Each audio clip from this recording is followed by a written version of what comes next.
أعوذ بالله من الشيطان الرجيم. بسم الله الرحمن الرحيم. ولقد آتينا لقمان الحكمة أن اشكر لله ومن يشكر فإنما يشكر لنفسه ومن كفر فإن الله غني حميد. وإذ قال لقمان لابنه وهو يعظه يا بني لا تشرك بالله إن الشرك لظلم عظيم. ووصينا الإنسان بوالديه حملته أمه وهنا على وهن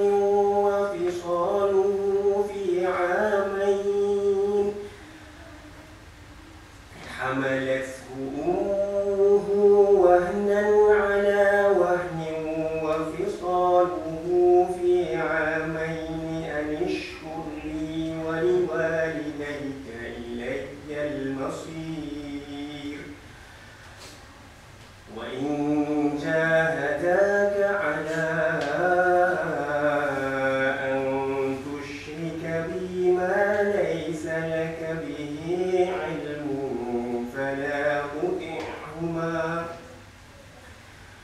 فلا تطعهما وصاحبهما في الدنيا معروفا واتبع سبيل من أناب إلي ثم إلي مرجعكم فأنبئكم بما كنتم تعملون. يا بني إنها إن تك مثقال حبة من خردل فتكون في صخرة أو في السماوات أو في الأرض يأت بها الله إن الله لطيف خبير. يا بني أقم الصلاة وأمر بالمعروف وانه عن المنكر واصبر على ما أصابك إن ذلك من عزم الأمور. ولا تصعر خدك للناس ولا تمش في الأرض مرحا إن الله لا يحب كل مختال فخور. واقصد في مشيك واغضض من صوتك إن أنكر الأصوات لصوت الحمير. Alright, now let me invite our Islamic Society Vice President, Brother Adnan Abu Ajamia, to say a word or two. Thank you.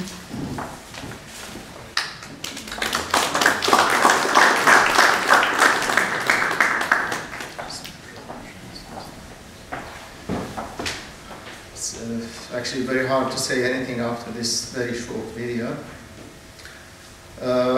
Ladies and gentlemen, brothers and sisters, friends, Assalamu alaikum wa rahmatullahi wa barakatuh. Peace and mercy of Allah and His blessing upon you all. Sorry if I might take a little bit longer, but I'm going to talk first of all, as a Palestinian, son of a Palestinian refugee, and as also Vice President of Islamic Society of South Australia, as a community leader, because I think I have both responsibilities to the community and towards my fellow Palestinians and my parents.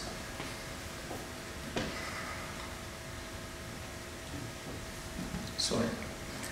So today we gather to commemorate a tragedy that has shaped the destiny of millions and echoes through generations. The Nakba or catastrophe. As I stand before you, I carry not only the weight of history, but the burden of personal loss. For my own parents were among the countless Palestinians who were displaced from their homeland, their dreams shattered by the cruelty of colonial ambition and the violence of the Zionist occupation. The Nakba is not just a historical event. It is lived. It's a lived reality for millions of Palestinians. It's a wound that refuses to heal, a longing for home that knows no bounds. It is the story of grandparents who still yearn for the olive groves of their youth, the laughter of children echoing through streets, now silenced by the passage of time. Initially, I was planning to only talk about the history and politics side of Nakba from a Palestinian perspective. However, I thought the best thing to start with is my personal story, the story of my own parents. It is similar to maybe thousands or millions of stories of other parents, so I know every Palestinian here will connect with that and most likely will have similar story. Maybe the names will be different, the names of towns will be different, but the story almost the same. My father was born in 1942 in a town next to Hebron. My mother wasn't born in 1948, she was born in 1949, just 1 year after the Nakba. When the Jewish, the Israeli Zionist militias entered the town of 600 people, the town was actually prepared by the British colonization. It was prepared to be destroyed because no one was allowed to carry any gun. The British colonialism, if they see a single bullet in a house, you are executed. One of my grandparents was actually prosecuted and was about to be executed, except for the whole tribes and towns stood behind him to stop that execution. This is only story of that one.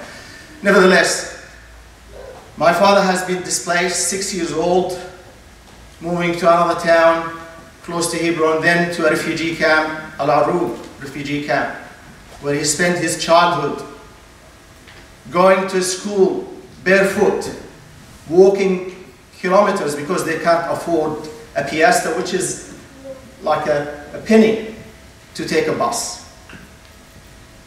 They had to study hard because for us Palestinians, everyone knows Palestinian weapon was education, to fight everything. They persevered and then moved to another refugee camp near Jericho. Then, as refugees, they have to move to Jordan, to our brothers in Jordan, because they couldn't find a living. Just before the second Nakba, the ISSA, in 1968, my parents and families moved to Amman in 1966, between 64 and 66, where they have to struggle like any other people. Lost everything, no houses, no properties, no wealth, no family. The families were spread between Jordan, Palestine, Lebanon, Syria, Egypt. Lost connections, lost hope, lost future, lost dreams. They have to struggle to work hard, moving stones and rocks, literally, to find some living. My eldest uncle had to leave school because my grandparents couldn't continue working. He sacrificed his future to work hard to support the family. My uncle managed to go and study in Egypt, and because of that, anyone who knows the UNOWA and the United Nations, they used to give one scholarship for a family and the rest can't afford paying for university. However, my father managed actually to, after succeeding in his year 12, to find a university in Egypt. He traveled to Egypt, started his study, then to be called by my grandparent to come back to Jordan because You've got a job, we need you. Leave your dreams, leave your university and come back to work. He got a job as a teacher on our schools that we stopped the funding for it. So the same thing happened with so many people in the family. My mother had to leave school after the second year, elementary school. In Amman, she used to tell me about her walking from one suburb to another suburb, kilometers, to work as a farmer, to harvest crops, to support her family. This is one of millions of stories. Every time we sit with my grandparent, he used to tell us about the town, about the happiness, about the celebrations, the weddings. These things are not told stories. Every time we think about it, we think about the wars, we think about the politics, which are very important as well. But no one thinks about the millions of stories, the other effects on the people who lost their families, lost their hopes, young children, traumatized for the rest of their lives. Their hopes, they were hoping to go back. They kept their keys to the house. They kept their photos. And they couldn't back. Each year they used to tell us stories, we're going to come back and go back to Palestine. In my dream, in my imagination, I was dreaming of the towns, of the houses, as if they are before my eyes. Because I listened to the stories for years. God gave my grandfather a long life. He lived almost 100 years old. I was at uni when he passed away in 1987. And he was hoping to go back to Palestine. He lived his life hoping to go back and see Palestine, which is my brothers, Jordanian brothers, used to go and pray in Al-Aqsa in half an hour from Jordan. Half an hour if you are on the border. And he couldn't go there because he couldn't get a visa to go and visit his homeland. This is the injustices that have been done to the Palestinian people. Moving forward, I can continue this story. Uncles died, grandparents died, hoping to go back. My father is 83 now. And now I'm not sure if he's still hoping to go back. My mother, same story. Never had a chance to go back to her town. Her father died, her mother died, her sister died. When you sit with them, they tell you the stories about their lives. This side of the story of the Nakba is very important. Why? Because in the media now, they try to control the narrative, the language, which I emphasize is very important for us.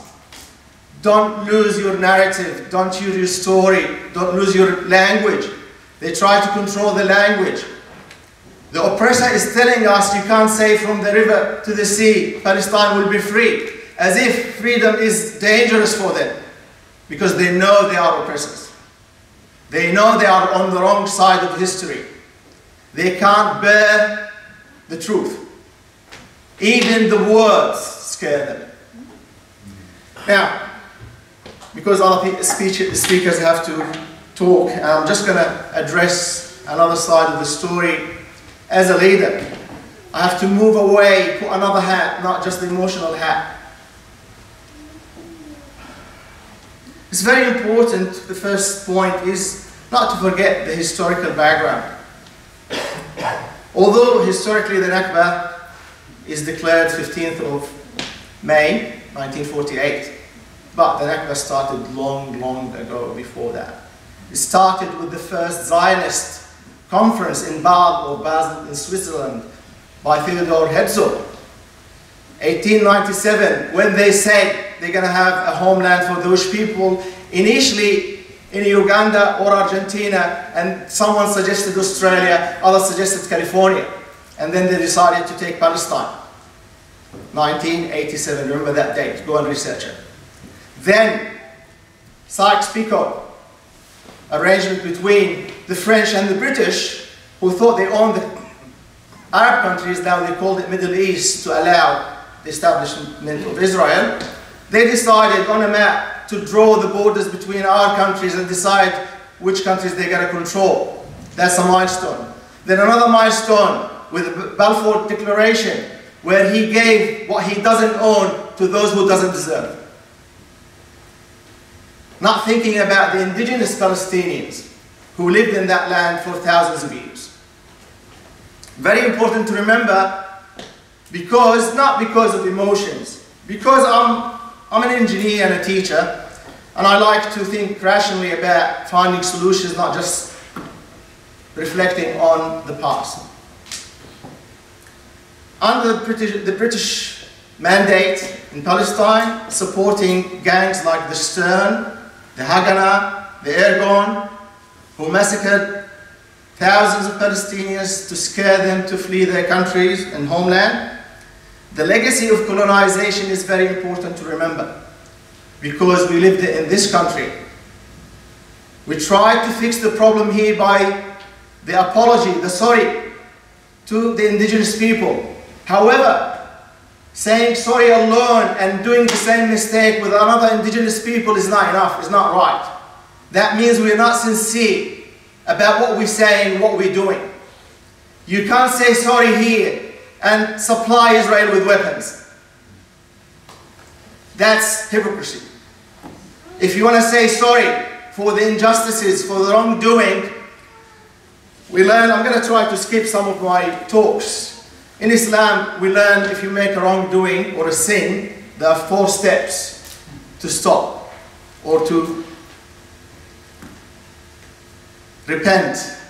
The first step is to stop, seize what you're doing wrongly to people. We're not stopping. As Australian government, as American government, as Western leaders, they're not stopping. They're doing the wrong thing to the Palestinian again and again and again. First step, to stop. Second step, regret. You're doing something wrong to other people. Sincerely regret. Acknowledge. Say sorry. For the last 100 years, the British didn't acknowledge their mistakes, their atrocities in Palestine. They're still continuing supporting the genocide, and many other Western leaders. Stop, seize your action, regret, sincerely intend or have a good intention that you're not going to do it again. To the Palestinians, to the indigenous Australians, to the indigenous Americans, to everyone you wronged. And then try to return the rights of the people to the best way you can. Everyone in their own capacity. I know many people don't control what's happening, but every one of us has their own responsibility and capacity to do something. In the parliament, in the school, everywhere. We all have capacities, responsibilities to do something. This is the last step I'm going to talk about. What's next? So moving forward, we need to call a spade a spade. The Israeli regime is unstoppable. They think they can do whatever they want without any accountability. Unless the Western world, unless the leaders stop them, they're going to destroy the whole world. One of the ministers yesterday, or before, was calling to bomb Gaza with a nuclear bomb. Lindsey Graham, who is an American congressman, was talking on the show saying, what we've done in Hiroshima and Nagasaki should be done in Gaza. So the idea is, unless we face these atrocities with hard stand against those who are committing it before our eyes, streaming live on TV, then we're going to say another Holocaust, another catastrophe is happening before our eyes. So I call everyone in this room to try their best to not to be participants in this genocide, at least by saying it is wrong and try to do something to the best of their capacity to stop this genocide and to return the rights of the Palestinian people. Sorry for taking a long time. I actually tried to skip some of my speech, but thank you for listening. And free Palestine, from the river to the sea. Palestine will be free.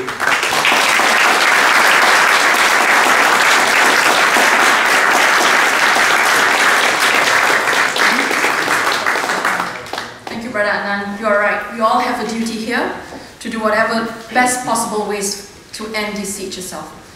This next speaker, no need much introduction. He has been very vocal in the injustice done towards our Muslim brothers and sisters in Palestine and also globally. He's none other than Professor Muhammad Abdullah.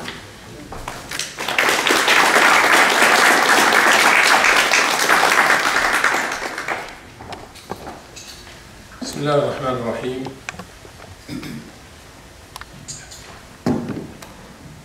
It's one of the problems being tall. It's very bad in economy class also. Bismillah ar-Rahman ar-Rahim. Alhamdulillah wa salatu salam ala Rasulillah. In the name of Allah, the most merciful, the most compassionate, I send peace and blessings upon the Prophet Muhammad and all the prophets that came before him, including Moses, Jesus, Abraham, and everybody else. I'm just timing myself. I've been given 10 minutes. Otherwise, Ahmed will kill me. Thank you very much for being here. And I'd like to first acknowledge that we are meeting on Ghana land and pay my respects to their elders past, present, and emerging. They are the indigenous people of this land.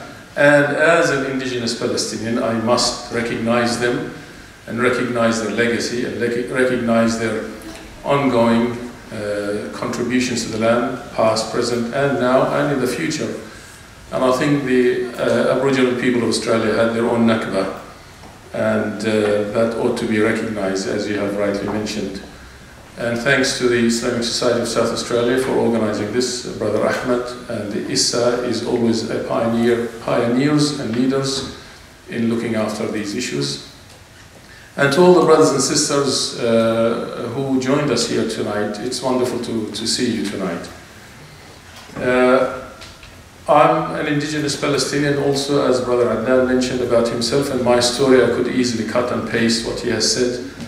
Just briefly, my father's side are from a town called Tammoun, which is near Tubas, near Nablus, and they left same 1948, never went back. My mother's side are from a place called Zarnuqa, which is a small town that was depopulated actually in 1948. So my mother, when she said when they escaped, she was a baby at the time, but when they escaped, her mum or one of her aunties actually, out of fear, left one of the children back, and then they had to run back and get that child again. Anyhow, so we went to Jordan, as many Palestinians do, and from Jordan my father went to Libya, and that's where I was born. And situation for Palestinians wasn't that great in Libya in the 70s with the emergence of Gaddafi. He had to come back to Jordan, and from Jordan back to Australia, and so forth. And so this is the story of every Palestinian. And we long to go back to our homeland, of course, and it's very difficult to do so.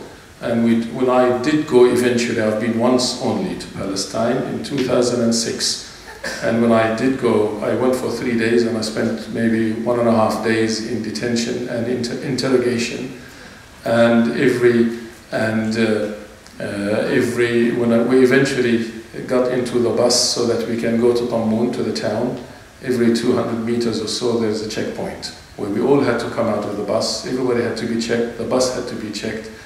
It was just, and then I recall when I was just coming back after seeing my grandfather, who was also, he died 110 years old actually, and I met him about 5 years ago when he was doing Hajj at 100 years. He was doing the pilgrimage. He was amazing, a farmer. And so when I was coming back from Palestine to go back to Jordan, they stopped us again, the soldiers, and they asked the bus to stand far away, and we came out of the bus, about 10 of us. My uncle was with me, and they came to try to humiliate us eventually, and then I was sent to speak to one of the soldiers who had the gun pointed at my face. And then when he knew I was an Australian, he tried to show some respect because he thought he didn't want for me to take back a bad image, but that's too late, I guess. Because of limited time, I want to say a few things, and I've written them down. But of course, the Nakba, the catastrophe, what has happened to the Palestinians is not only a shame on our civilization and humanity. It's a moral dilemma. It's a moral imperative. And I think the Western world, with its claim of civilization and call for liberty and democracy and freedom and human rights and women's rights and children's rights and animals' rights, must be the more ashamed, actually. And that is because when it comes to the Palestinian cause, as it was indeed with all indigenous causes, including this indigenous people of this nation, they threw all of these ideals against the wall and decided they don't recognize any of these ideals. And I think this is one of the greatest shame on the West and the modern civilization. And one of the reasons for for the past slaughter and depopulation and the stealing of land of all indigenous people, the Palestinians and these indigenous people of Australia, one of the fundamental reasons is the dehumanization of people. When you dehumanize them, you legitimize for yourself to do whatever you want for those to them. And this dehumanization continues unabated, by the way. And I have written some articles on this, and what we have found, especially after Christchurch massacre, you would think dehumanization, I'm told by the Muslim community here for a second, you would think dehumanization of the Muslim community would have diminished after the Christchurch. But actually it multiplied by at least 400% in the UK and about 150% in Australia online. And so anyone in a position of authority must consider this, because dehumanization, the longer the narrative of dehumanization continues against anybody, it legitimizes for people to treat them as non-humans and therefore do whatever they want to them. My friends, the Nakba, the hallmark of the Nakba is occupation, and which under international law signifies the insidious presence and control of foreign forces within a sovereign territory of another nation without the consent of its legitimate government or people. It entails not just influence, but the outright imposition of authority and governance structures over the occupied land and its inhabitants. And after the dissolution of the Ottoman Empire in 1914, the British occupied Palestine, as was said, as part of the secret Sykes-Picot Treaty of 1916. In 1917, the British, or before the start of the British Mandate, the British issued the Balfour Declaration, promising to help the, quote, establishment in Palestine of a national home for the Jewish people, essentially vowing to give away a country that was not theirs to give. The declaration of the State of Israel in 1948 sparked the Arab-Israeli War, culminating in the Nakba, a catastrophic exodus that saw hundreds of thousands of Palestinians forcibly expelled from their ancestral land. And since then, the Israeli occupation of Palestinian territories comprising the West Bank, Gaza Strip, and East Jerusalem has endured, in defiance of countless UN resolutions decrying its legitimacy. And this prolonged occupation has inflicted deep wounds upon the Palestinian people and the wider Middle East, which led to a series of historical and contemporary consequences, which we continue to witness today and reap the consequences of that. The ramifications of the Nakba and the occupation are profound and far-reaching, and now we are seeing that live with our own eyes and hearing it with our own ears. Palestinians endured then and continue to endure a daily crucible of hardship, enduring restricted movement, economic deprivation, and the systematic denial of their most basic human rights. The relentless expansion of illegal settlements in the occupied territories has led to the displacement of Palestinian communities and the gradual annexation of their land. Consider, for instance, the grim statistics that paint a harrowing picture of the human cost of the occupation. Since the establishment of the State of Israel in 1948, over 500 Palestinian villages, including my mother's village, have been systematically erased from the map their very existence obliterated in a relentless campaign of dispossession and displacement. These villages and towns, once vibrant centers of Palestinian life and culture, now lie buried beneath the rubble of history, their memory kept alive only through the resilience of survivors and the testimony of generations as your testimony. Moreover, the number of Palestinians evicted from their homes, often through forcible expulsion of discriminatory legal mechanisms, continues to climb unabated, and now it is worse. And according to the United Nations, over 700,000 Palestinians were displaced during the Nakba in 1948, and the cycle of disposition continues, and we are witnessing now, live on our smartphones and our TV screens, a worse Nakba, by the way, a worse Nakba than the 1948 Nakba, and worse disposition and worse onslaught. That is what we are witnessing. And while the Zionist project fulfilled its dream of creating a Jewish homeland, and I have nothing against Jewish people, and we have to appreciate, take that as a note, and I could spend 2 hours talking about this historical aspect, and that is Muslims or Palestinians, be they Muslims or Christians, have never had a problem with the Jewish people. They lived side by side until the insidious occupation happened. There was a good coexistence, not only in Palestine, but the coexistence stretched to Spain. Spain until 1492, until the Inquisition. And the word that was commonly used among Spanish Muslims, Christians and Jews to celebrate that unique historical moment was the La Convivencia, the coexistence of these people, of these people of different religious persuasions, which incidentally helped the Renaissance emerge. It is because of the coexistence and the working together of Jewish, Christians and Muslims.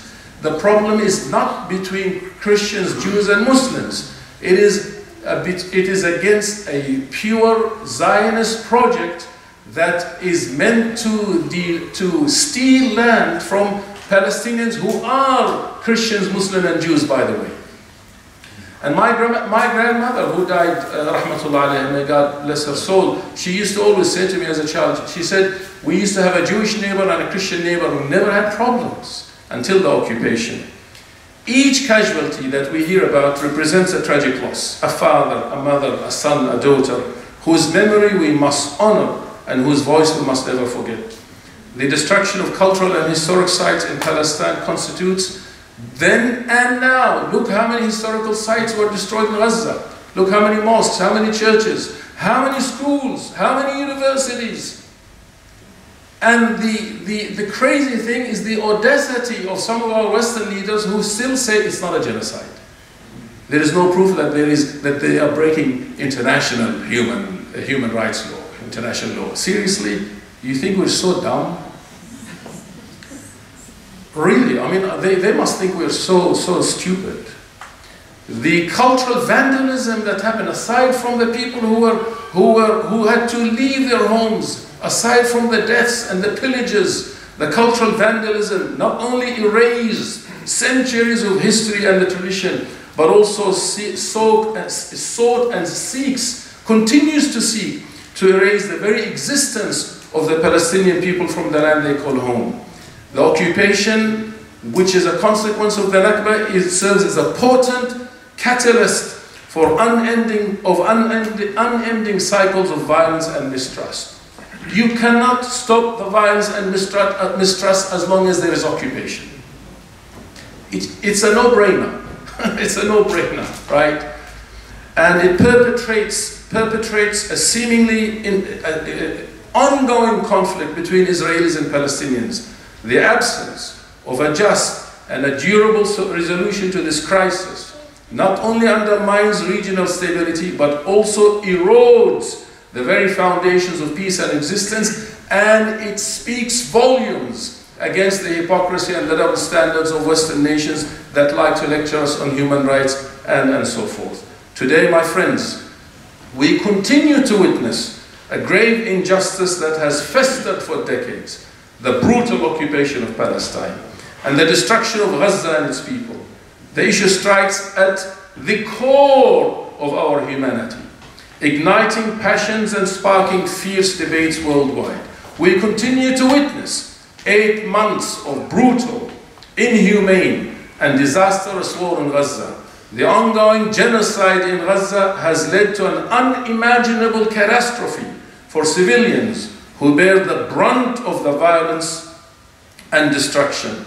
People in Gaza face dire conditions which we are witnessing with our own eyes. The relentless attacks, airstrikes, and all types of bombs on innocent people has taken the lives of at least 40,000, as we all know. Urgent action is needed to ensure not just a ceasefire now. We shouldn't be fooled by only asking for a ceasefire, permanent ceasefire. We want an end to occupation. That's what we want. Because you have a ceasefire now, the occupation continues, we go back to square one. Voices from every corner of the globe, including your voice, including prominent individuals and organizations, have spoken up.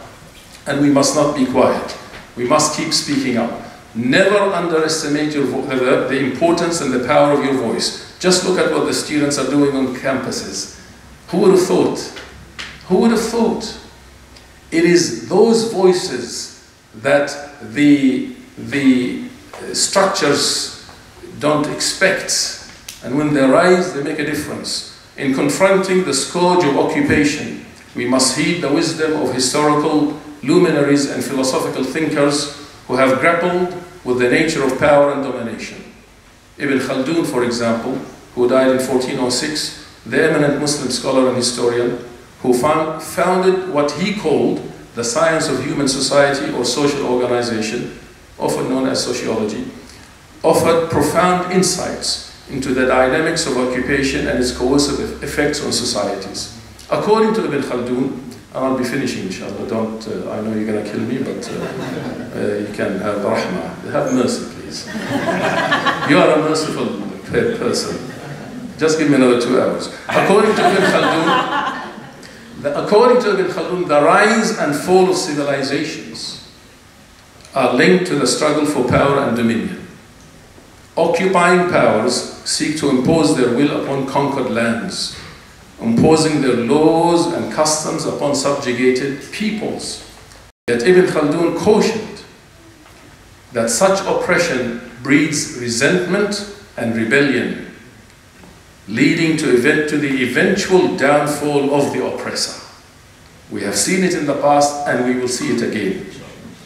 My friends, the occupation of Palestine stands as a stark testament to humanity's collective failure to uphold justice and dignity for all. From its inception to its present-day reality, the occupation of Palestine underscores the urgent need for a just and equitable resolution to the Palestinian tragedy. And only through unwavering solidarity of people like yourselves, steadfast resolve, and a genuine commitment to peace and reconciliation can we hope to break the shackles of occupation and usher in a future of dignity and coexistence. I would like to end by reading the words of a Palestinian poet, a very famous Palestinian poet. Every Palestinian here would be full of smiles when I mention his name, Mahmoud Darwish. Mahmoud Darwish said, and I'll read it in Arabic and translate it. And he sums up this Nakba in these words. He says, سجل أنا عربي سلبت كروم أجدادي وأرضا كنت أفلحها أنا وجميع أولادي ولم تترك لنا ولكل أحفادي سوى هذه الصخور فهل ستأخذها حكومتكم كما قيل إذا سجل برأس الصفحة الأولى أنا لا أكره الناس ولا أسطو على أحد ولكني إذا ما جعت آكل لحم مغتصبي حذار حذار من جوعي ومن غضبي. Write it down, he said. Write it down. I am an Arab. You have stolen my ancestors' groves and the land we cultivated. I and all my children leaving nothing for us and all my grandchildren except these rocks? Will your government take them, like people say? Therefore write it down on the top of the first page. I do not hate people, and I do not steal from anyone. But if I starve, I will eat my oppressor's flesh. Beware, beware of my starving, and beware of my rage. Thank you for listening.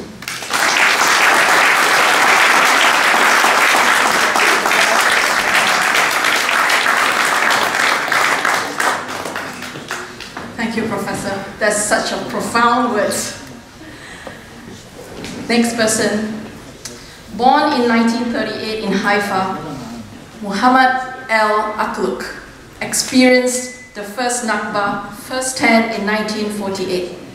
Since then, he and his family have lived in diaspora, residing in Gaza, Egypt, Kuwait, New Zealand, and finally Australia.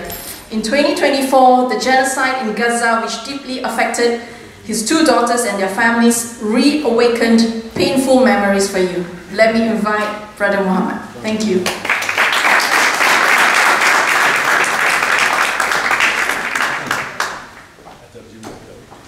السلام عليكم ورحمة الله وبركاته. السلام ورحمة الله وبركاته. حياكم الله وحيا هذه الليلة اللطيفة. إن شاء الله بإذن الله نحتفل بمناسبات أحلام ومناسبات أوطان وبما يسرنا بإذن الله. إحنا عايزين والله نفسنا إنه حد هيك يسمعنا أخبار حلوة، يسمعنا أخبار لطيفة تفرحنا، تدخل السرور إلى قلبنا بإذن واحد أحد. أنا أولا أريد أن أثبت لكم أنني فلسطيني. أنا فلسطيني واسمي يدل على أني فلسطيني. He said, thank you very much for being here, and we hear all the sad stories about the Palestinians. I wish one day will come, and that day will come when we will hear good news, inshallah. And we will share that good news. Today I want to talk to you and prove to you that I'm a Palestinian. My name tells you I'm a Palestinian. أنا اسمي محمد هاشم ديب يوسف أحمد علي العكلوك. هذا اسمي أنا وأبي وجدي وجد جدي وجد جد جدي. كلنا من فلسطين، كلنا فلسطينيون. لا أحد يستطيع أن يقول أنا لست فلسطينيا. وأنا لا أريد من أحد أن يعتبر يعني إنه من علي أنني أنا فلسطيني. أنا أفتخر وأفتخر بأنني فلسطيني، والله يعلم أنني فلسطيني. محمد هاشم ديب يوسف أحمد علي العكلوك. وفي أسماء ثانية، وفي بعض الأشخاص عندنا في غزة عنده ما يسمى اللي هو شجرة العائلة. شجرة العائلة. He says, my name proves to you that I'm a Palestinian, and he mentioned his name of six or seven generations, and he says all of us go back to Palestine. I, my father, my grandfather, my great-grandfather, and so forth. We're all Palestinians. We all came from the land.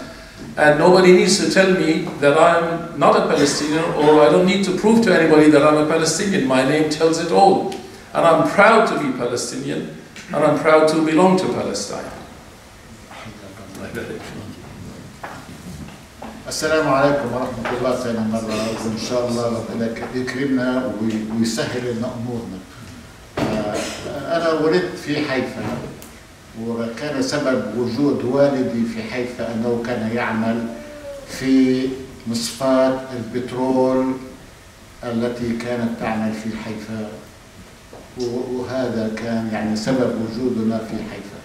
ولكنه ترك العمل في مصفاة البترول لأنه كانت تأتي الطائرات أثناء الحرب العالمية وتضرب هذه المصفاة، وكانت جدتي الله يرحمها وأمي يخافون من هذا القصف على محطة أو مصفاة البترول في حيفا، فانتقلوا إلى العمل التجارة. والدي استقال من مصفاة البترول وعمل في التجارة وبنى بيت في بلد الشيخ. طبعا في بعض الناس حولوا كل أسامي البلدان والأسامي القرى العربية حولوها إلى أسماء غير عربية. مثلا يافا حولوها إلى تل أبيب، القدس جيروزلم، كل البلاد.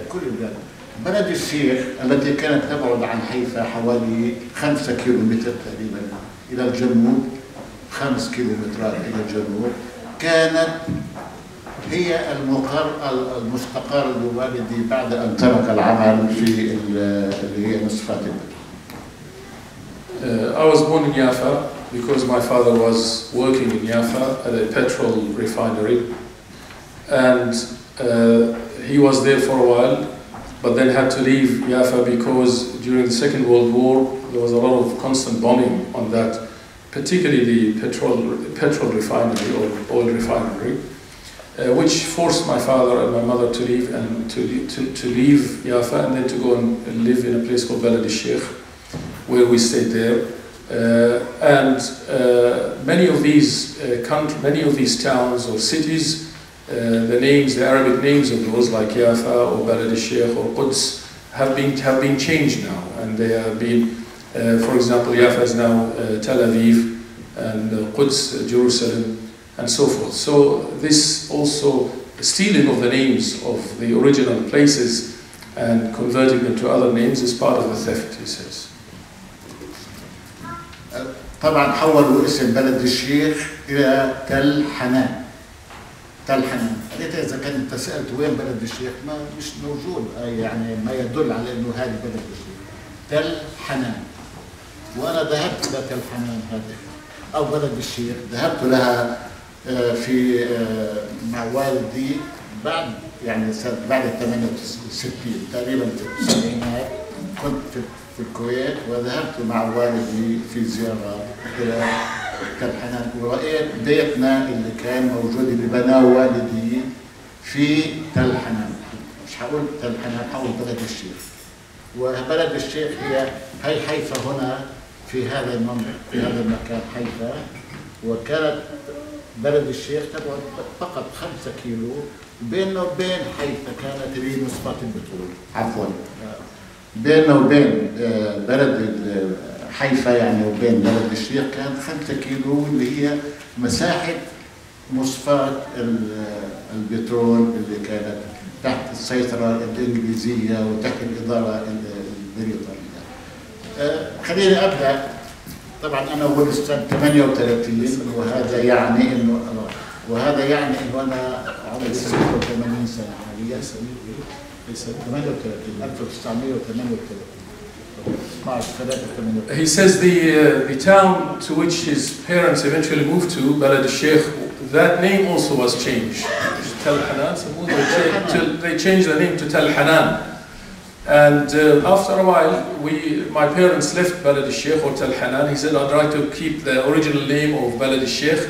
And we went to Kuwait and then came back eventually to go and visit Balad al-Sheikh. I went there with my father and we went and saw our house that was there, which we could no longer access. Where Balad al-Sheikh was only, as from the map that he showed you, it's only 5 kilometers from Haifa.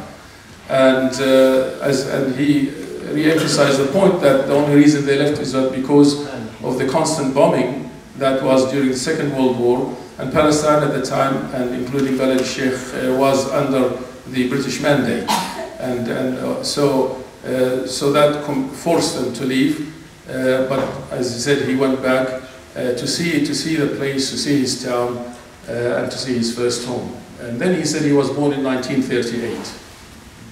وهذا يعني انه عمري 86 عام الحمد لله، والحمد لله رب العالمين بفضله وهذا باذن الله يعني ربنا اكرمنا فيه، وهو الله يكرمكم دائما. المهم كان في جوار حيفا وبلد الشيخ كان في مستعمره او مستوطنه اسمها اللي هو نيشر واللي كان في الضفة الغربية أو في فلسطين اللي هو البلد اللي هي يعني الضفة الغربية يعني الضفة كانوا يعرفوا اسم النيشر من الإسمنت اللي كان يجي، لأنه كان فيها مصنع للإسمنت. إحنا كان عندنا في بلدنا مصنع للزجاج، يجي الزجاج يتكسر وفي أفراد يذاب هذا الزجاج المكسر ويعمل لمبات، يعمل أصحون، يعمل زجاج، مرطبانات، أي حاجة. So I was born 1938, which makes me 80 plus years, 86, mashallah. He's still young, alhamdulillah. But also, he didn't say that, I'll say it, he's so 10 years older than the occupation. So 1948, he's 1938 born, 10 years before that. He says he wants to demonstrate to you the fact that those towns were vibrant even before the occupation. And in addition to the oil refinery that he spoke about, he says in our towns they also used to have glass factories. They had a cement factory also. These were vibrant towns and vibrant cities, and people used to know those towns by the products that they used to make. So the glass products or the China products or the cement that used to come from those villages. كان العمال العرب يعملون في هذه المصفاة، طبعا عمال وموظفين ومهندسين ومن جميع الوظائف، لانه كان يعني مصفاة كبيرة جدا، يعني مش بسيطة، كانت مسافة حوالي 5 كيلو من حيفا مساحتها، فكانت مصفاة كبيرة. وبدي ابدا الذكريات تبعتي. كنت عمري 9 سنوات لما حصلت المجزرة تبعت بلد الشيخ. عندما حصلت المجزرة كان عمري 9 سنوات وكنت في الصف الثالث الابتدائي. وكنت عضوا في فريق الكشافة سكاوتس، في فريق الكشافة في المدرسة، وكنا نخرج رحلات إلى مناطق. جبل الكرمل كان اللي هو يعني يتدرج البيوت من جبل الكرمل، اللي هو الشارع الواصل بين حيفا ويافا. الشارع هذا كان لنا محل على هذا الشارع، وبيتنا بعد الشارع هذا بمسافة بسيطة، وكانوا يعملوا اللي هي بيسمنت عشان يعدلوا المساحة للبناء. فبنى والدي منزلين، كنا ساكنين في منزل منهم، والمنزل الثاني كان مأجرينه لنستلم واحد اسمه أبو منزل. Remember all the names. He said, I was 9 years old when the first massacre took place in Balad al-Sheikh, where he grew up. I was 9 years old, I was in grade 3, and I was part of the Scouts group at the time also. So I remember all of that. But also, he said, between Yafa and Haifa, we had a store also there, and we had a house, and my father was part of the construction where they used to make the basements, for the houses, Taswi, and they built 2 houses. So he's trying to recall that this was the life there in Palestine before the occupation. عندما زرنا بيتنا أنا ووالدي في بيت أو تل حنان أو بلد الشيخ، يعني دخلنا البيت وأخبرنا الساكنين فيه إنه إحنا أصحاب هذا البيت. قالوا إحنا عارفين إنكم أنتم أصحاب البيت أو في حد صاحب البيت، بس إحنا ساكنينه لأنه هيك أعطونا إياه هو. أي سنة وجدت تتذكر أي سنة؟ هذا الكلام كان تقريبا سنة 75 أو 74، يعني في السبعينات. وكانوا بيستخدموا نفس الأدوات الفرش والعفش والخزانات والمطبخ والطناجر اللي كنا بنستخدمها، هو نفسه لسه قاعدين عليه وبيستعملوه، والحمد لله متمتعين فيه، مبسوطين الحمد لله. When he said, when I went back in 1935, as I mentioned to you earlier, went back to Balad al-Sheikh, to my town, to check it, to see it again. He said, we went to our house and we knocked on the door. That was our house, and we found people living there, settlers. And we said to them, this is our house, we lived here, and our forefathers lived here. And the occupants of the house, settlers, they said, we know. This is your house, but we can't do anything about it. It's ours now. He says they were using still the same furniture, the same utensils that we had. He said everything. So the sister at the back, she said they took it furnished. Right? I know it's funny, but it's sad, right? الآن أخبركم ماذا حصل في المذبحة اللي حدثت سنة 47 في 31 ديسمبر 1947. كانت تمر الباصات من مستعمرة النيشر إلى حيفا بحراسة سيارات أنا كنت أراها، بيتنا قريب ومحلنا قريب. تمر الباصات فيها هم المستوطنين اللي في جيراننا في النيجر إلى حيفا بحراسة القوات البريطانية. وفي أحد الأيام اللي هو اليوم 31/12/47 واحد من الجنود أو المستوطنين اللي كان في الباصات ألقى قنبلة على الناس اللي قاعدين قدام المصفى عشان بيستنوا يفتحوا البوابة يدخلوا للعمل. العمال والموظفين العرب قاعدين على البوابة تبعت مصفاة البترول بينتظروا فتح الأبواب مشان يدخلوا العمل، كل واحد على وظيفته وعلى شغله.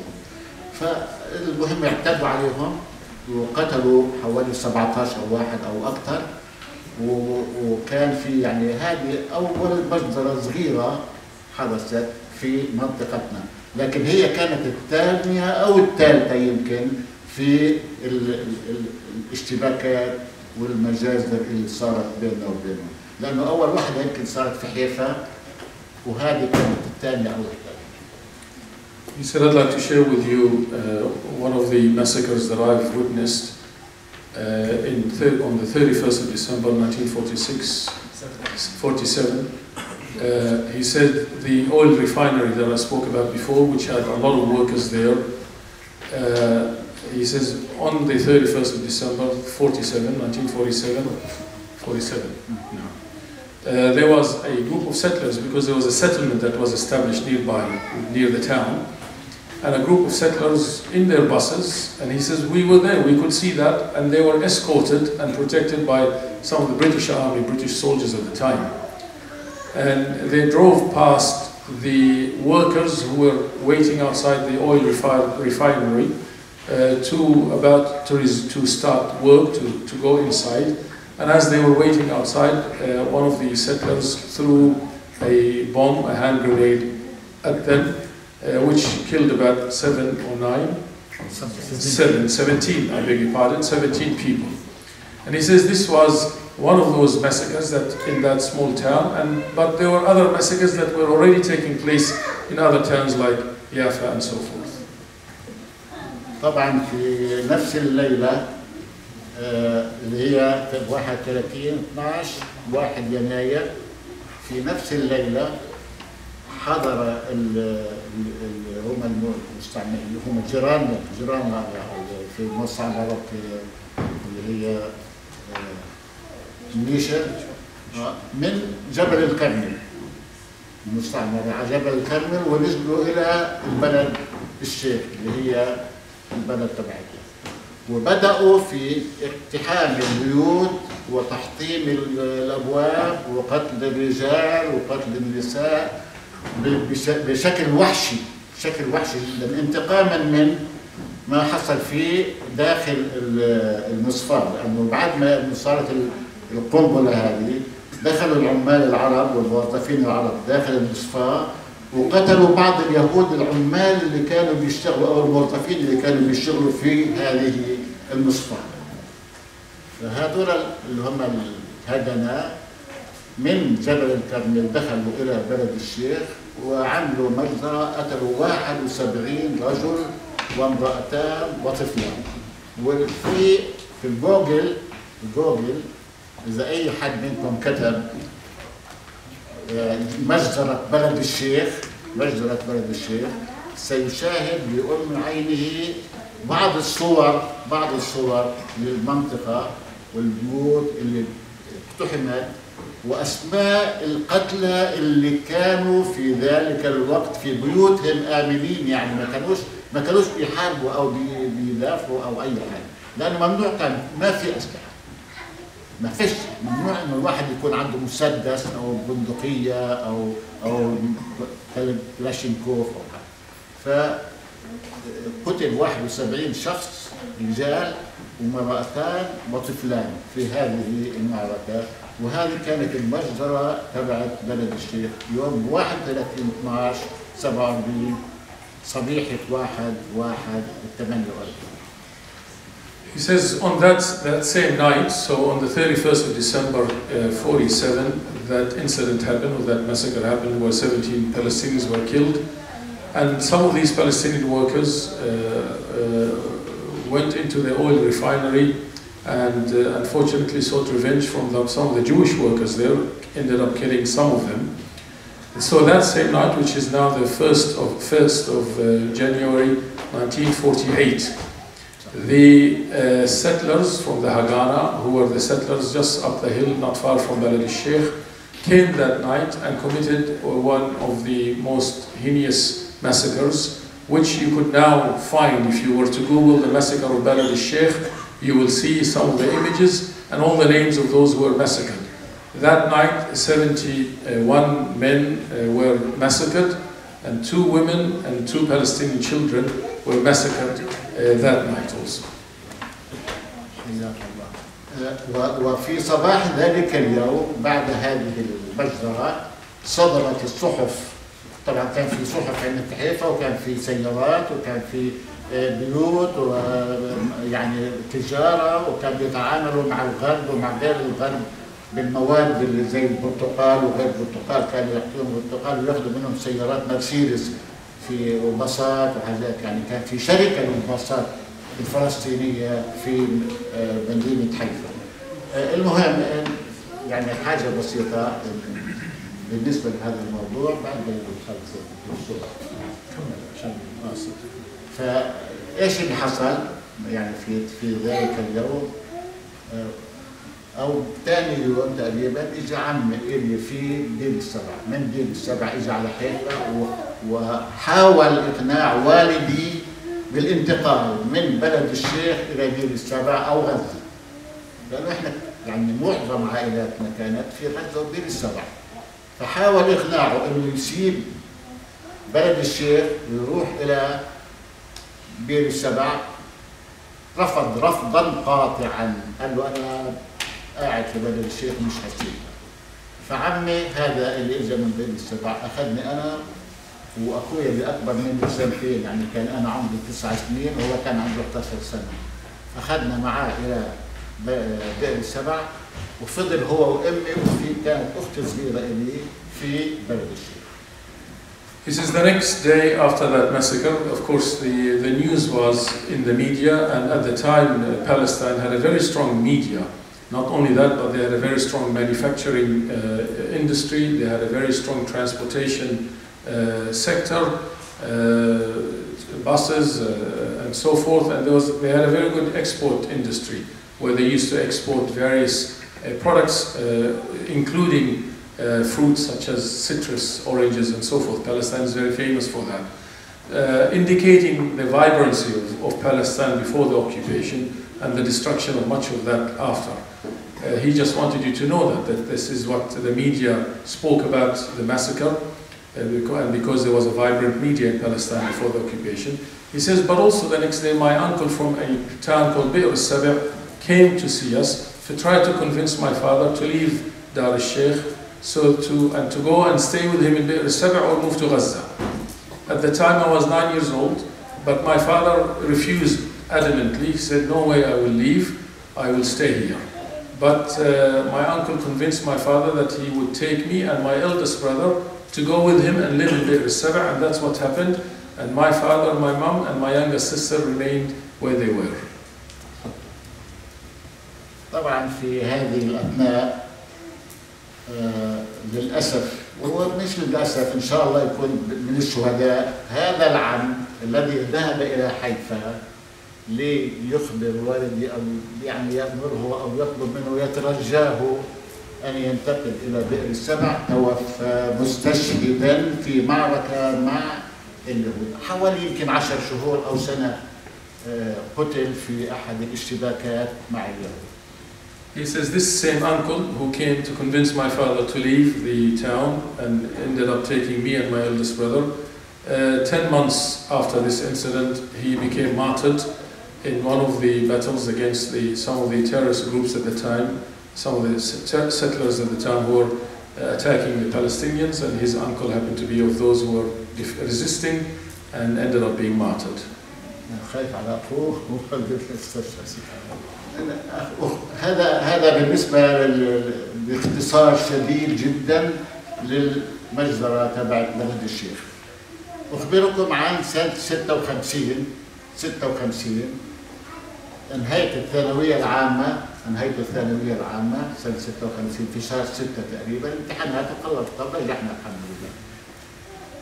دخل اليهود في نهاية 56 إلى غزة وإلى بعض المناطق، دخلت إسرائيل أو اليهود دخلوا إلى منطقتنا واحتلوها، وكان في اشتباكات لكن مش مع الأهالي، يعني مع المقاومين. فيوم 12/11 56 السيارات المحتلين لفت في القرى في المنطقة تبعتنا. احنا كنا في رفح ايام عايشين، يعني في هذا الوقت كنا من سكان رفح، وكان بيننا وبين المدرسة يعني حوالي 7 متر أو 8 متر، اللي هو عرض الشارع فقط بيننا وبين المدرسة. تفضل. في رفح، هذا الكلام اللي حكيها لك في رفح. 1956, I'm amazed how he remembers still all those dates. So it's particularly the ISSA in 56. He recalls also the end of he says end of October 1956. A group also of Israeli militants came into Gaza and began to attack some of the people in Gaza there. But he says, I want to tell you about an incident that happened in Haifa. Rafah, I'm sorry. Rafah. السيارات اللي هي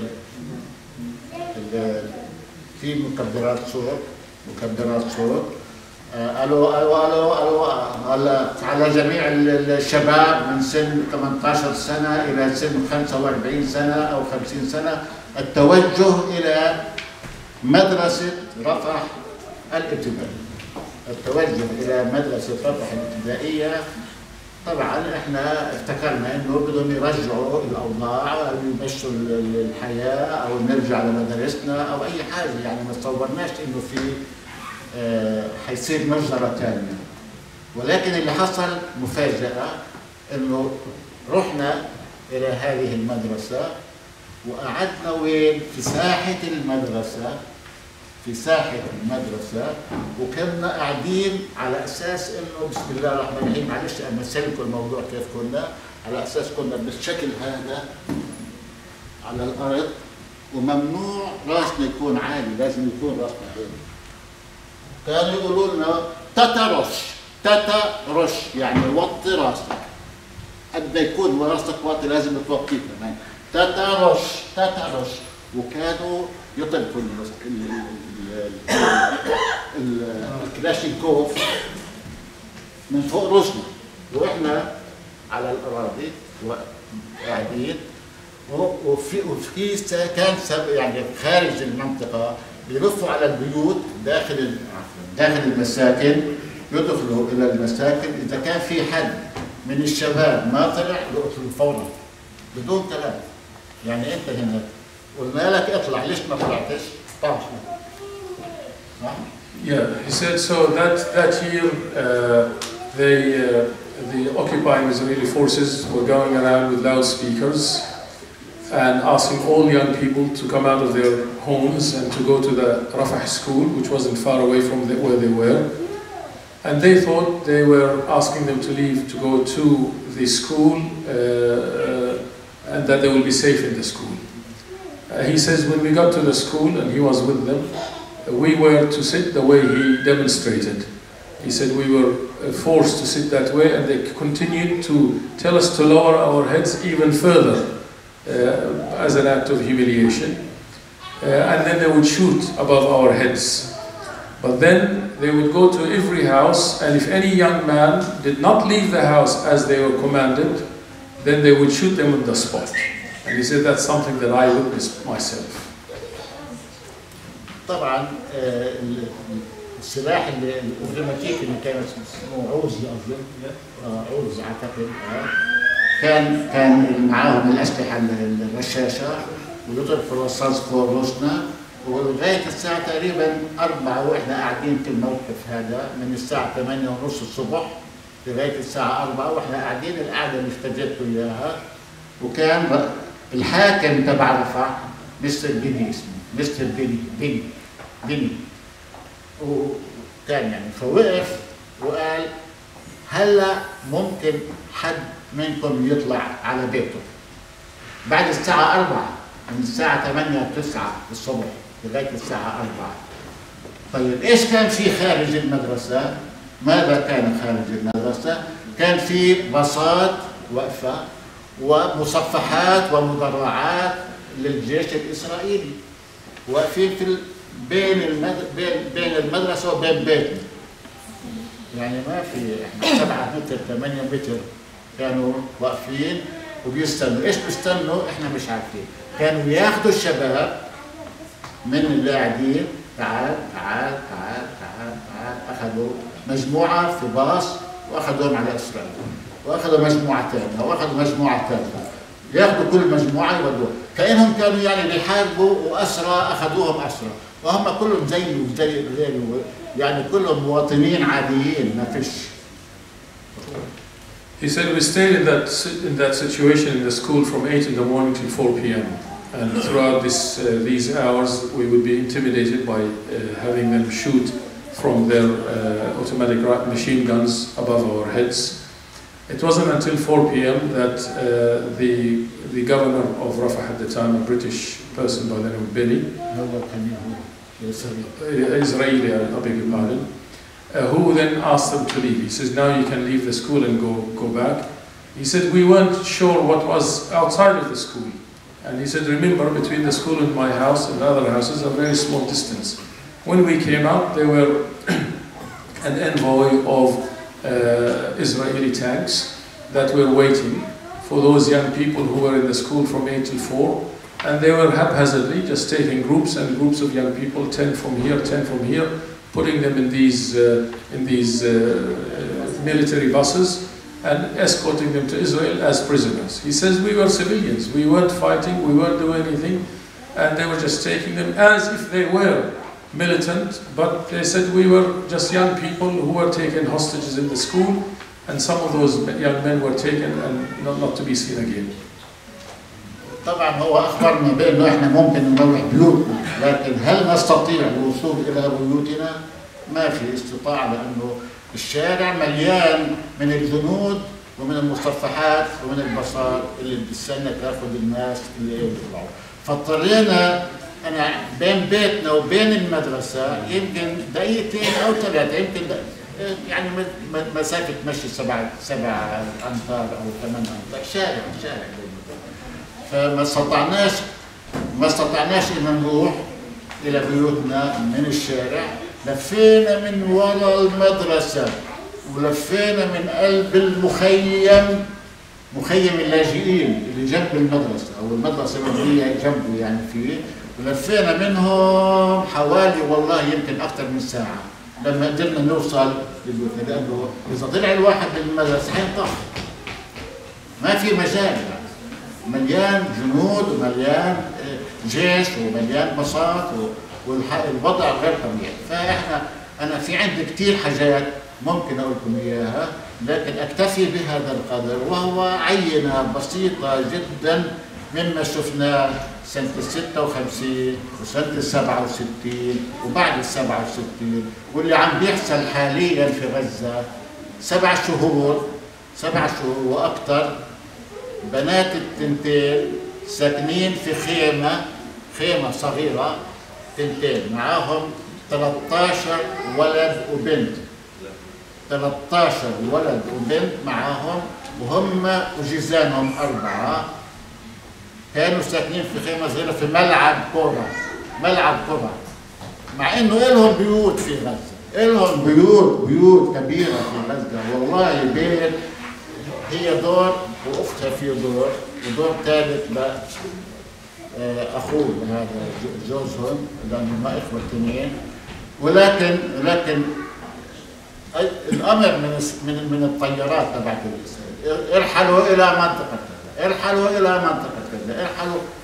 فسكنوا في ملعب كوره 7 شهور كامله، ومن الله عليهم، وارجو الله ان يمن على باقي المهجرين من بيوتهم اللي انهدت بيوتهم ومش قادرين لا يرجعوا لها، وحتى لو رجعوا حيلاقوها انقاض مش حتنفع للسكن. وحسبي الله ونعم الوكيل، وحسبي الله ونعم الوكيل، وحسبي الله ونعم الوكيل، وإنا لله وإنا إليه راجعون. وبشر الصابرين. معلش أنا طولت كثير عليكم، سامحوني، والسلام عليكم ورحمة الله وبركاته.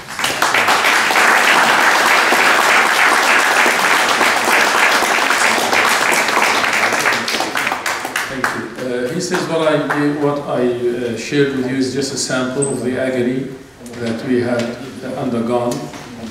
And he says, I have 2 daughters now in Gaza who are living in a tent in a sports field with their husbands and 13 children, boys and girls.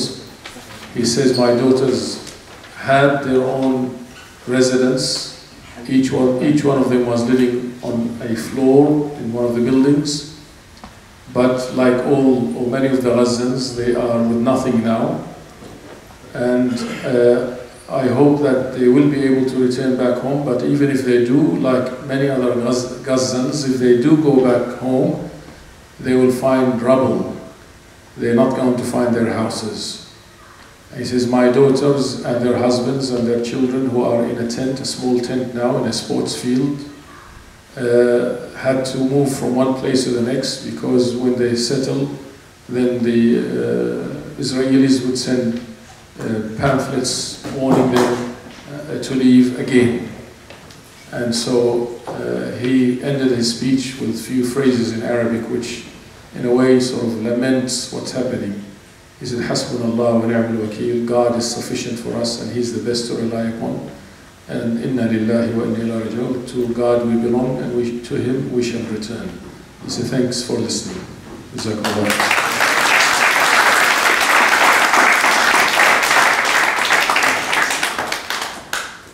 Shukran.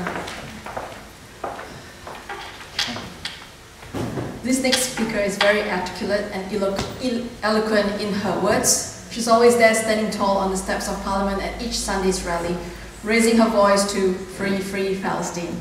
She's none other than Ms. Adriana Christopoulos.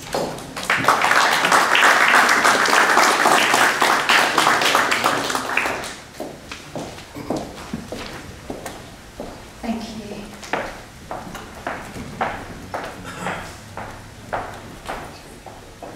I too want to acknowledge that we are standing on the land of the Gunna people. Brothers and sisters, Brother Ahmed, thank you for having me here this evening on the 76th anniversary of the Palestinian Nakba.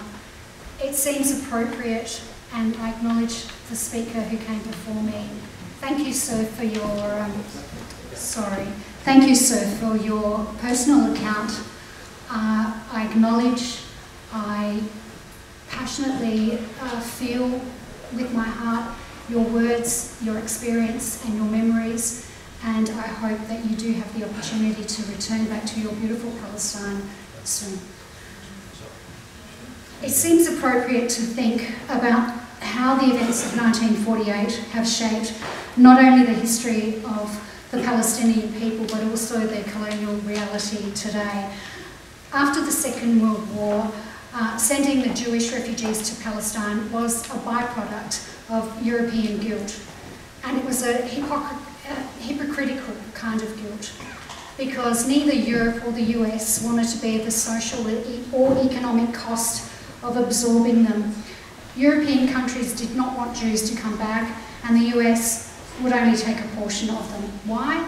Clearly because there was a British mandate for the creation of a Jewish state, so that they could wipe their hands clean for once and for all. So in 1948, the world saw the displacement of 750,000 Palestinians from their ancestral homes in Palestine. The world also saw the destruction of Palestinian towns and villages and the seizure of their lands and assets, the wiping out of Palestinian Arab Oriental history, the removal of the Palestinian identity.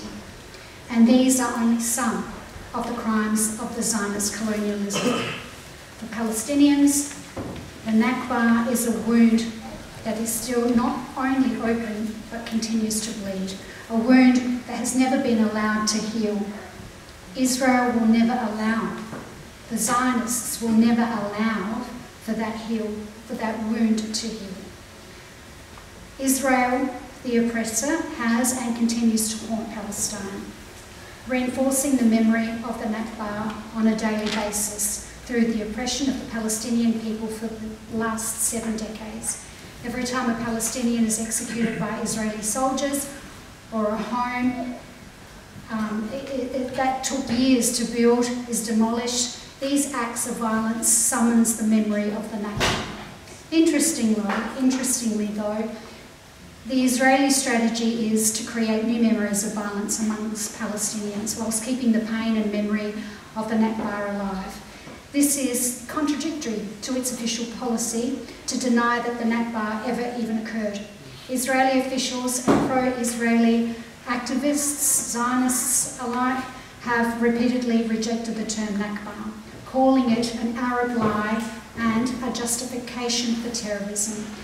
The Israeli authorities have also sought to eradicate any public reference to the Nakba.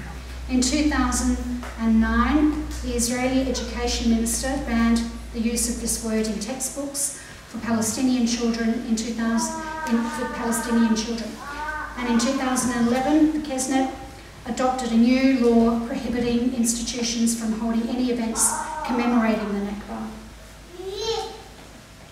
The State of Israel actually considers any Palestinian effort to mark the Nakba in living memory to be dangerous and will penalise anyone who carries out any public ceremonies. Their strategy is clear, and that's to ensure that the daily acts of violence that Palestinians remain haunted by the Nakba, lest they forget that Israel is capable of doing what Israel is capable of doing. At the same time, they make every effort to bar Palestinians from determining how they remember this history in public. This conflicting policy, wavering between memory and commemoration, is an essential component of the settler colonial logic. It aims to violently erase the history and geography of the native people in order to justify the displacement and replacement by settlers. This suppression of the Nakba as a historical event worthy of commemoration is part of Israel's, the Zionists' effort to invert the history of the colonial dispossession. Israel's fear is that the Nakba ceremonies will undermine the Zionist narrative that presents Jewish settlers as perpetual victims. Instead, the horrific forms of violence that Zionist forces deploy in 1948 and are still deploying to achieve their goal as seen in Gaza and in the killing fields of Rafah, where Palestinians are being slaughtered on a scale unseen in this genocide. In other words, Israel also aims to control the narration of history to advance the Zionist moral framework. And there is no legal restraints, there is no moral code, there is only the intoxicating thrill of demanding greater and greater forms of submission and more abject forms of humiliation, as we've heard from accounts this evening. It's like looking at a sepia photo from years gone by, when different memories trigger different emotions, pain, sadness, with flashbacks. For the Palestinian people, the flashbacks are exploding bombs, wailing sirens, children screaming. Only the realisation is that these bombs and these sirens throughout Gaza and Rafah are not a memory. It's a current reality. Currently, people running in terror from one part of Rafah until they made to turn around and run to the other side, trapped in a death maze. The IDF toy with them, they humiliate them, they terrorise them, and they revel in their fear. And they're amused by their pathetic attempts to survive, and then they destroy them, they kill them. And all of this is captured on social media. And it's happening in front of all of our eyes, in front of the world today. This is our Nakba to watch, and I hope we're all watching closely. Whilst the Zionist objective is to remove the Nakba from our memory, their objective will never be realised, because whilst Israel may prohibit its Palestinian citizens from commemorating 1948 events and public ceremonies, the rest of the world, the diaspora, know the truth. You and I know the truth. We will never allow the Nakba to be forgotten. We will never allow the Nakba to be erased from memory or the narrative be changed. We will honour the lives lost in 1948. We will honour the families displaced, the children and women and the mothers left homeless. And in this current genocide in Palestine, well, where the world is watching, how are we going to honour and remember this genocide? Are we going to remember it silently as we stand and watch, or are we going to do something about it? Know this, for as long as it's Israel's objective to eliminate an idea or the idea of a Palestinian nation, either through genocide or ethnic cleansing, or to negate Palestinians achieving self-determination, the Nakba will continue to serve both as a ghostly presence and as a concrete, integral part of Israel's colonial structure. It will serve as an integral part of Israel's culture and its identity for the rest of the world. The victims of the Holocaust were not gifted the right to perpetrate another one, and they are not gifted the right to deny it, because we all know that they are the perpetrators of 1948, the oppressors of the Palestinian people prior to October the 7th, and today they are the dealers of genocide. Shame on them. Yes.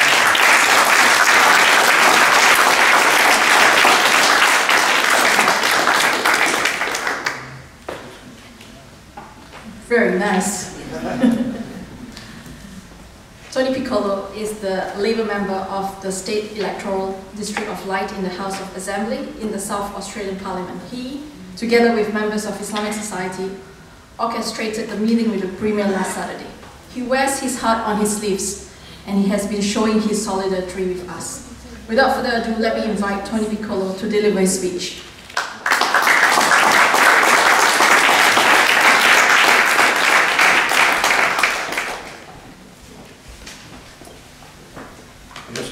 First, I'd just like to acknowledge that we live, learn and work on the traditional lands of the Ghana people. I'd like to acknowledge Ahmed, the President of the Islamic Society of South Australia, my parliamentary colleagues who are here today, also leaders from the other Arab, Palestinian and Muslim communities present tonight.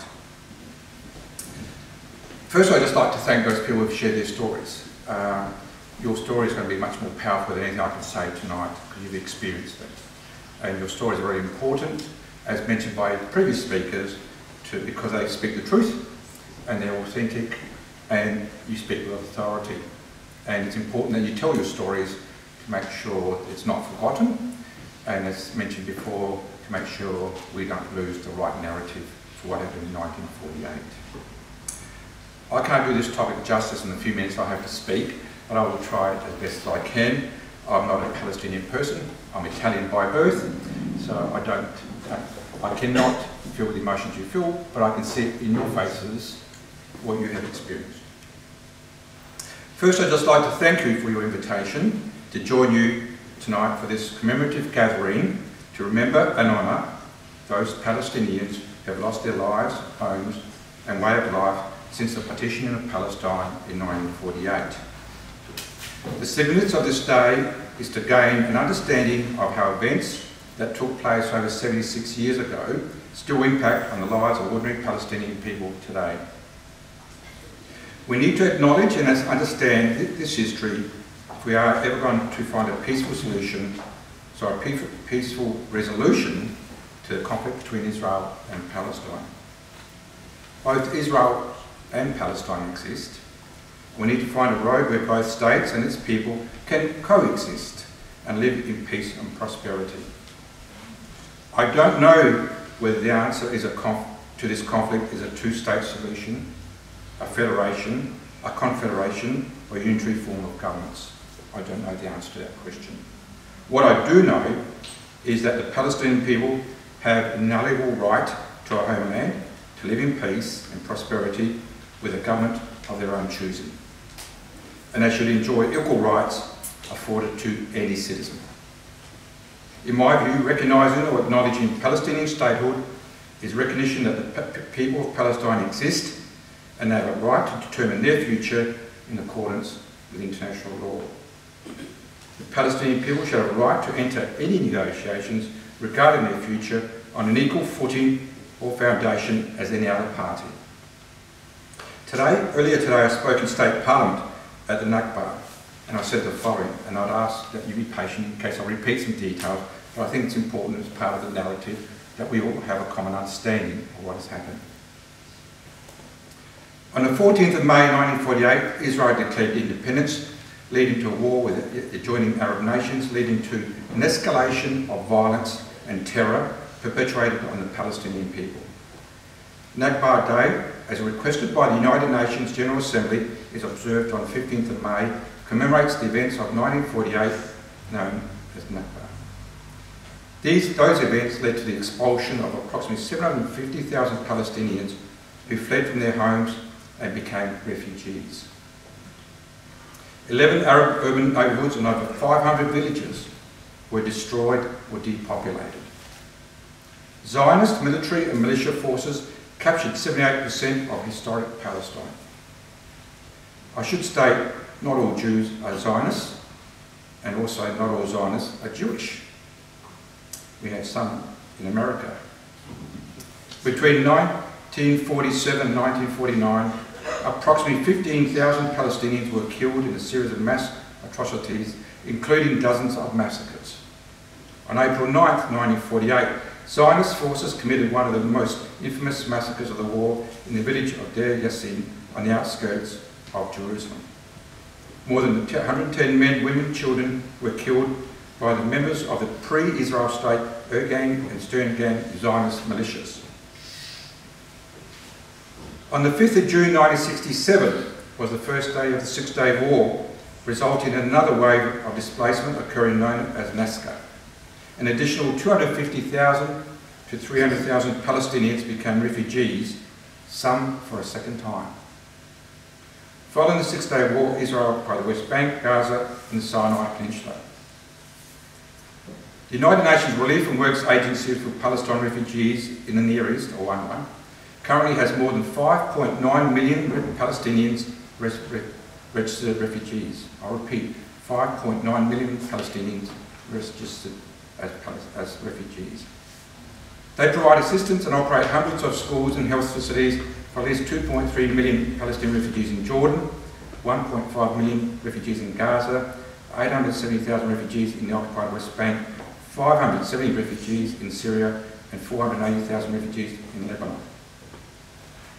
This remains the longest unresolved refugee crisis in modern times. The Nakba has had a profound and lasting impact on Palestinian society and culture, shaping their national identity and political aspirations. It is also a foundational symbol of the current Palestinian national identity, alongside other cultural symbols like the Palestinian kifa and 1948 keys to homes they fled. Palestinian people hold on to their keys in the hope that one day they'll be able to return to their homes they were forced to flee or abandon because of the partitioning of Palestine. The Nakba is not just a historic event, but is considered an ongoing issue due to the continued displacement and denial of the right of return of Palestinian refugees and their descendants. The right of return is a key demand of Palestinians and their leaders. They rightly base their claim on a United Nations General Assembly resolution which was passed in 1948. The resolution states, refugees wishing to return to their homes and live at peace with their neighbours should be permitted to do so at the earliest practicable date. The State of Israel ignores that resolution. Israel says it cannot allow 5 million refugees to return because this would overwhelm the country of 8.5 million and mean the end of the existence of a Jewish state. As terrible as these statistics are, they do not convey the sheer horror, injustice, pain and grief experienced by the Palestinian people for the past 75 years. And just earlier saw the film of the 90-year-old woman who obviously has lived a whole life in injustice. And you could see the pain in her eyes. You could see the pain in her eyes. I had to state these facts, most of them are known to you, because many in our community think this conflict started on the 7th of October 2023. We need to change that. And I have to tell the Parliament time and time again, I will do so until we understand that this conflict started over 75 years ago and going back to the late 1800s, as mentioned by some speakers. In the most recent conflict, which continues today, with about 40,000 Palestinians have been killed. Why these figures should haunt every political and community leader in the Western world is the lack of the lack of empathy shown towards the Palestinian people by some, including some in Australia, that is the most disturbing. Such is their moral indifference that their words for short-term political gain inflict further pain and trauma and hurt on the community already decimated by senseless war. Yes, we do need to acknowledge the horror of what happened to Israeli people on the 7th of October 2023. Many people, innocent people were killed. But we also must acknowledge the pain, suffering and injustice experienced by innocent Palestinians as a result of Israel's response to the events on the 7th of October. Arab, Muslim and Palestinian people across the world, including those living here in South Australia, have been traumatised by the scale of violence in Gaza today. It is a particularly difficult time for those of you who have lost family or friends in the conflict. I wish I could find the right words to say which would help you with the burden you carry, but I can't. I can listen to your stories, I can hear your pain in your voices, and I can support you to ensure that political leaders listen and act. I am reminded that I should remember the Holocaust, and we should. And yes, we should also show empathy and understanding towards those Israelis who lost their lives on the 7th of October and to their families and friends. But the Holocaust does not justify the killing of innocent people in Palestine, many of them children. Nothing justifies such action. The people of Israel have been traumatised by the events of the 7th of October.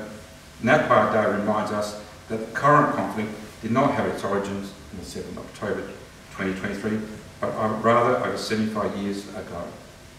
It is when we understand and accept this fact, the Palestine-Israel conflict can be finally resolved. I hope and pray that we're not witnessing the second Nakba. Thank you.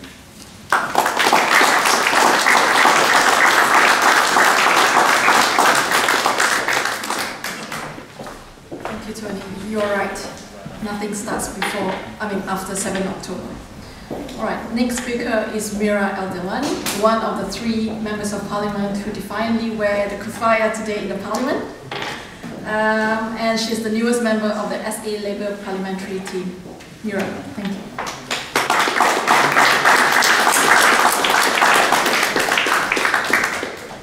Thank you. Can I just say, I wore my kuffiyah with pride and I'll continue to do so.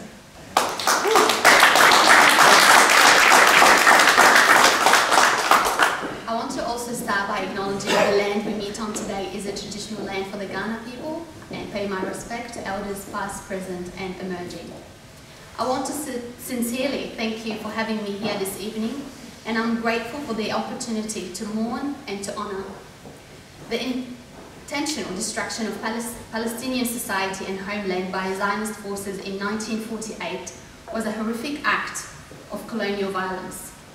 I have heard people say in the lead up to this day that we are witnessing the second Nakba. The similarities between what is happening in Gaza today and what happened to Palestinians in 1948 are truly terrifying. The state of Israel continues to violate international humanitarian laws as they attempt to erase an entire population, their culture and their personhood. However, I do not think this is a second Nakba, because Nakba never ended in the first place. It is not an isolated event in history. It's an ongoing system of oppression and an active practice by the Israeli state. We have witnessed 76 years of Nakba as of today. 1948 is not an event that left a scar. It's an event that left a deep open wound. Years spent living under a regime infected by a moral rot that denies your basic human rights have made sure that this wound stays open, that it grows. Years of military occupation, illegal settlements, dispossession, apartheid, and attacks on civilians. Years spent living under a blockade, living on the bare minimum. The difference between 1948 and what is happening today is not the cruelty of the Israeli state, but the fact that the whole world now has a front row seat to the horror. I want to take a minute to express how deeply thankful I am for your passion, bravery, and consistency in advocating for our brothers and sisters in Palestine. For their dignity, for their human rights, and for their existence. Through grief, pain, and frustration, you have stood strong. You have not let yourself be silenced. You have helped to keep this issue where it should be, front and center. Progress is slow. Progress feels tiny in comparison to the incredible amount of effort that are being put in. And in the face of the horrors that we are hearing and seeing every day from inside Gaza. Just because the progress is small does not mean it's insignificant. It would be absolutely impossible without you and your voices. Thank you for working every day to push governments, institutions, and the public to stand up for what is right. The bloodshed must end. The people of Gaza must be free. There must be justice for the Palestinian people, once and for all. Free Palestine.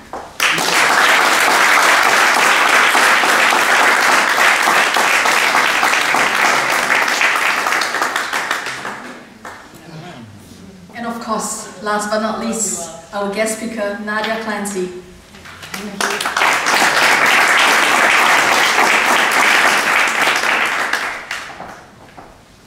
Lucky last. Thanks, Ahmed. Assalamu alaikum.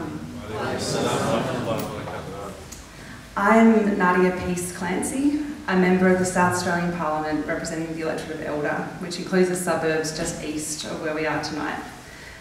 I'd also like to start by acknowledging we meet on Aboriginal land and acknowledge in Ghana language. Marinadlu Champenti, Nadlu Ghana Tenga Imprenti. As has been acknowledged by a few people today, there are similarities between the plight of Aboriginal and Torres Strait Islander people and the Palestinian people. and history reflects poorly on all those who failed to learn the lessons of colonialism on the false principle of terra nullius. As we frustratingly watch how slowly our own nation deals with its colonial history, we see the horrifying ongoing impacts of colonisation of Palestinians. Despite putting me last, I would like to thank Ahmed and the Islamic Society of South Australia for inviting me here to spend this evening with you. I'm very grateful to be here. It's a privilege, and it's really nice to be in a space with so many friends, and it's lovely to see you all again. So thank you as we commemorate Nakba Day and the ongoing dispossession and violence which Palestinians have been subjected to for many, many decades. Today I also spoke in Parliament about how on May 15 each year we mourn for Palestine. We mourn for the lives and lands, hopes and dreams that were lost during the Nakba, the Great Catastrophe. And we mourn for the hopes and dreams that continue to be lost each and every day. On this day, 76 years ago, the seizure of Palestinian homes, businesses and agricultural lands had begun. And around 80% of the Palestinians living in occupied areas, some 750,000 people, were driven out or fled in fear. And those stories have been told beautifully tonight. In the decades that have followed, Palestinian people have been made second-class citizens in their own country. Some 2.2 million Palestinians live in appalling conditions caused by the ongoing colonisation of their land, while the 1.9 million Palestinians who continue to live in historic Palestine do not have the right to vote and live under a government that subjects them to a different set of laws, controlling every aspect of their lives. There are 140 military checkpoints across the occupied West Bank, greatly restricting Palestinian freedom of movement. I know every single one of you in this room know that more than 35,000 or 40,000 Palestinian people have been killed over the last few months. Every single one of those people was loved. Every single one had a life that was cut short. When I went to write this speech, I almost wrote that every single one of those people had a name.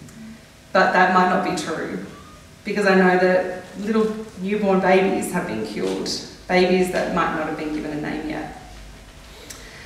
I don't pretend to be an expert or anything close to one on this issue, but I will say that I'm very grateful to everyone who takes the time to help to educate me and helps me to learn, and particularly those who are here tonight. And I will say that the more I do learn, the more upset and heartbroken I become, and I am not alone.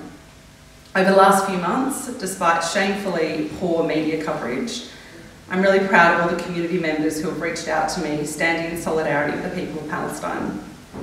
So many of those people have never contacted a Member of Parliament before.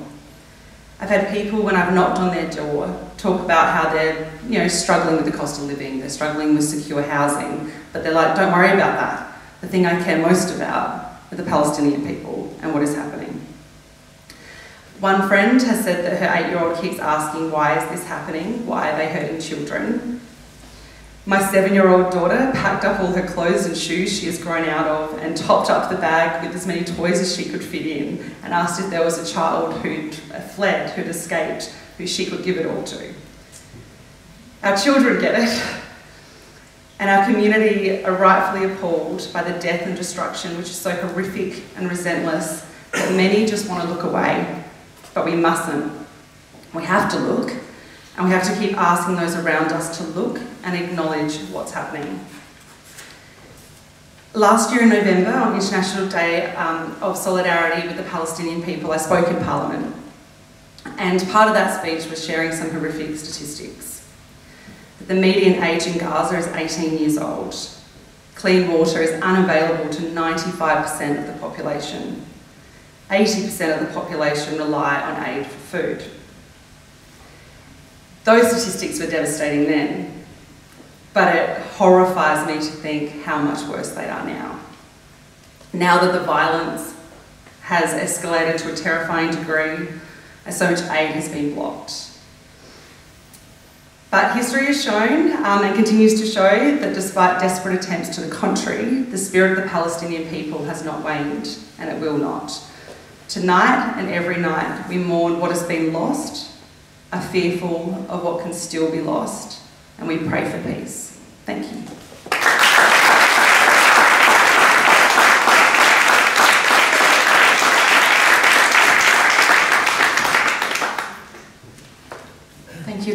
I guess, because for tonight, it's been such a long evening, yet enriching.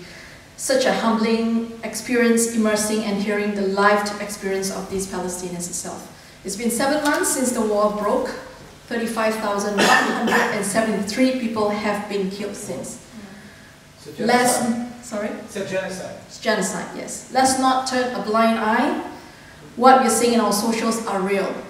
It is not Marvel movies. So stand on the right side of history, raise our voices from the river to the sea, free, free Palestine. So before we close the event, may I invite Professor Abdullah to make dua for our Palestine brothers and sisters who are experiencing the 21st century of Nakba.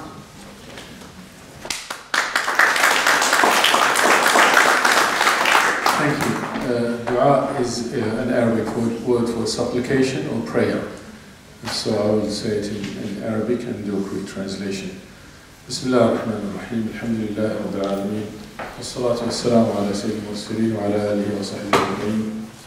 اللهم لك الحمد حمدا كثيرا طيبا مباركا فيه اللهم صل وسلم وبارك على سيدنا محمد اللهم انصر المظلومين يا ارحم الراحمين في غزة وفي فلسطين وفي جميع انحاء العالم يا ارحم الراحمين اللهم كن معهم اللهم ثبتهم اللهم آوهم وأطعمهم وأسقهم يا الله وانصرهم على الظالمين وعلى الظلم يا أرحم الراحمين. We pray and we ask God Almighty to help the oppressed people everywhere in the world, be they in Gaza or Palestine or other parts of the world. And we pray and ask God Almighty to uplift the oppression that is upon them. And we pray and we ask Him to feed them and give them water and to give them shelter because they have been left with none. And we ask that oppression be uplifted, injustices be taken away, and occupation comes to an end. And we pray and ask for an immediate ceasefire in Gaza and for the liberation of the occupied territories, be they in Gaza or elsewhere, and also for all people in the world, be they in Sudan or other parts of the world. May God Almighty remove the oppression and injustices and allow us to play our role in removing such injustices and oppressions and occupations. Wa sallallahu ala sayyidina Muhammad. Wassalamu alaikum wa rahmatullah. Thank you for listening.